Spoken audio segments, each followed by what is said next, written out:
The Theory of Social Isolation by William Julius Wilson.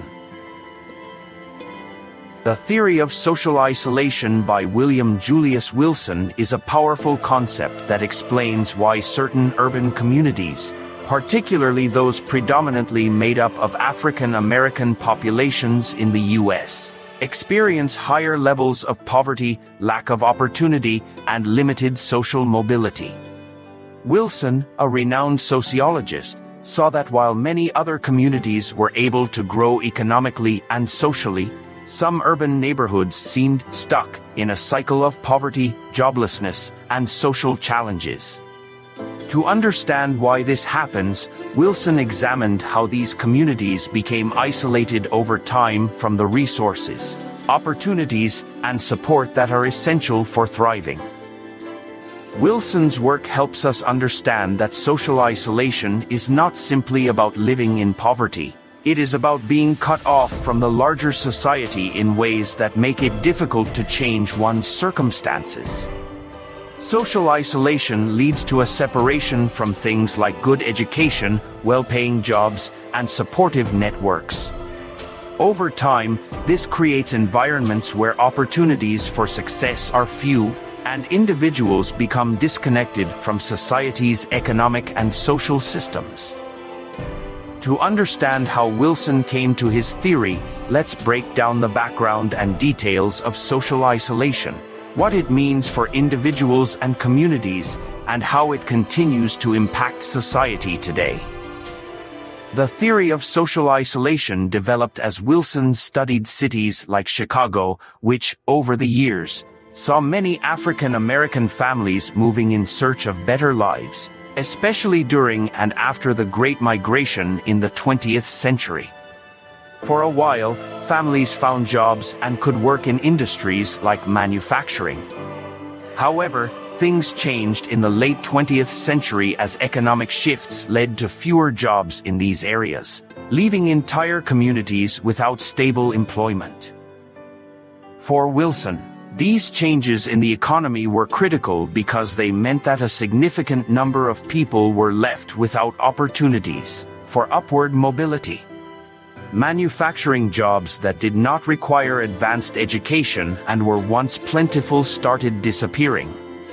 This shift, along with various forms of housing discrimination and policies that limited where African American families could live, led to neighborhoods where poverty was concentrated and the ability to access the American dream became harder. When communities are isolated, they are not just separated from resources but also from broader social networks that can provide support, job opportunities, and guidance. In wealthier neighborhoods, people often have more connections, more information about job opportunities, and the ability to help each other. When someone loses a job, they may know others who can recommend them for a new one or help them navigate their way through a challenging situation. But in socially isolated neighborhoods, these social safety nets are often missing or very limited.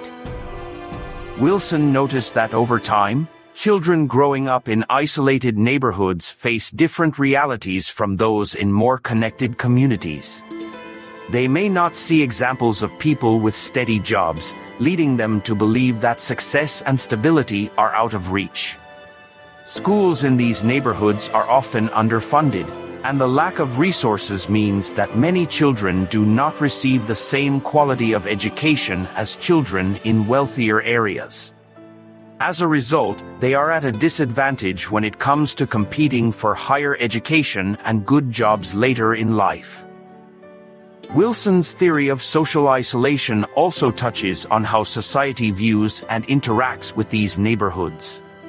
When people from outside communities see these isolated neighborhoods, they often focus only on the visible signs of poverty, such as crime, poor living conditions, or unemployment. Without understanding the complex reasons behind social isolation, people may assume that individuals are simply not trying hard enough.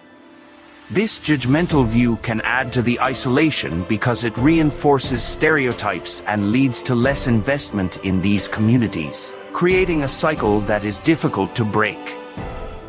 In Wilson's view, social isolation is reinforced by structural issues in society, such as systemic racism, lack of investment in certain areas, and economic policies that do not account for the changing job market.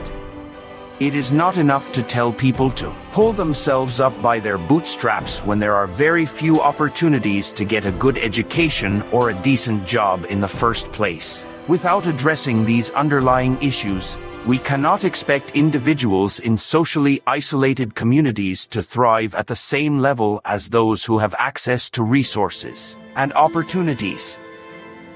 One of the main aspects of Wilson's theory is his focus on the social and economic structures that limit opportunities in isolated communities.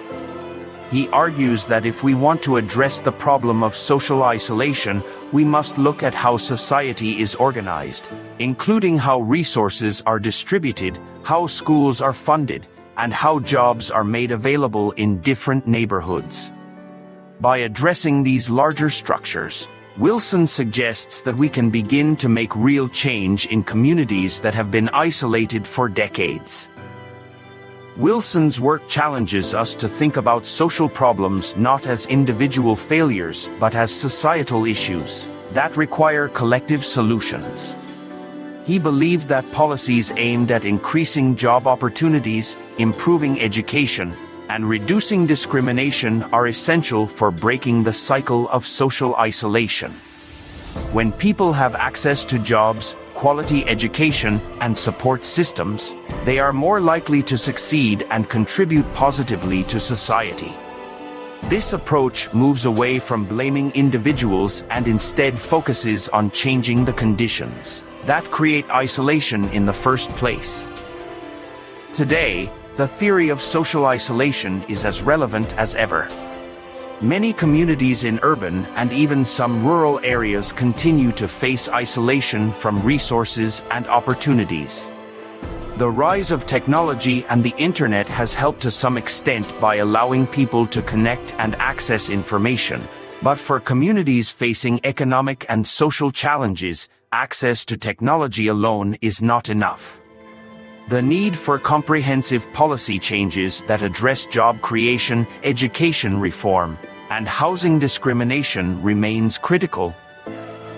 Wilson's theory also reminds us of the importance of empathy and understanding.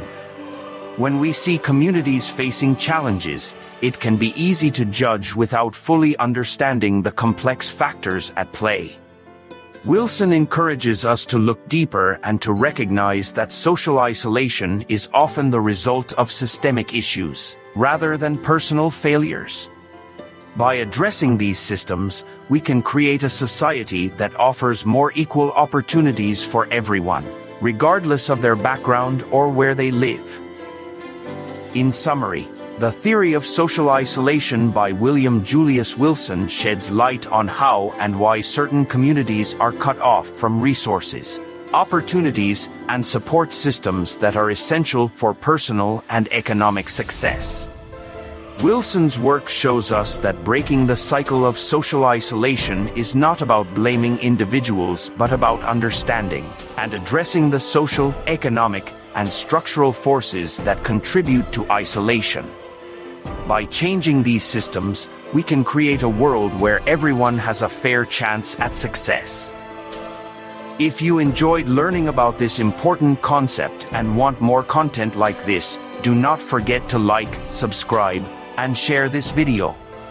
We would love to hear your thoughts in the comments below, so feel free to share your insights and any questions you might have. Thank you for watching, and stay tuned for more engaging discussions on the big ideas shaping our world.